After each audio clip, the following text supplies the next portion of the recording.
4 5. So ಒಂದನೇ card ಏನು ಬಂದೈತೆ ನೋಡೋಣ. ಅಪಾರ್ಚುನಿಟೀಸ್. ನಿಮ್ದು ಏನು ಕ್ವಶನ್ ಇತ್ತು ಅದಕ್ಕೆ ಅಪಾರ್ಚುನಿಟೀಸ್ ಬರ್ತದವು. ಸೊ ಅದನ್ನು ಹೆಂಗೆ ಯೂಸ್ ಮಾಡ್ಕೊತೀರೋ ನಿಮಗೆ ಬಿಟ್ಟಿದ್ದ.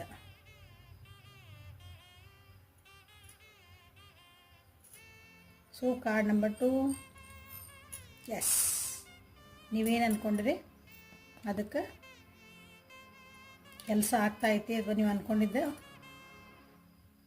ಮುಂದೆ ಹೋಗ್ಬೋದು, ಮುಂದುವರಿಬೋದು. ಅದಕ್ಕೆ ಬಟ್ ಬ್ಯಾಲೆನ್ಸ್ ಆಗಿರ್ರಿ. ಸೂರ್ಯ ಚಂದ್ರ ಎರಡು ಕೈಯಾಗ ಒಂದ್ರಾಗ ಸೂರ್ಯ ಐತಿ, ಒಂದ್ರಾಗ ಚಂದ್ರ ಐತಿ, ಹೌದಾ? ಅಂದ್ರೆ ಎರಡನ್ನೂ ಬ್ಯಾಲೆನ್ಸ್ ಮಾಡ್ಕೊಂಡು ಹೋಗುವಂಥದ್ದು ಶಕ್ತಿ ನಿಮಗಿರಬೇಕು. ಅಂದ್ರೆ ಎಸ್ ಅದು.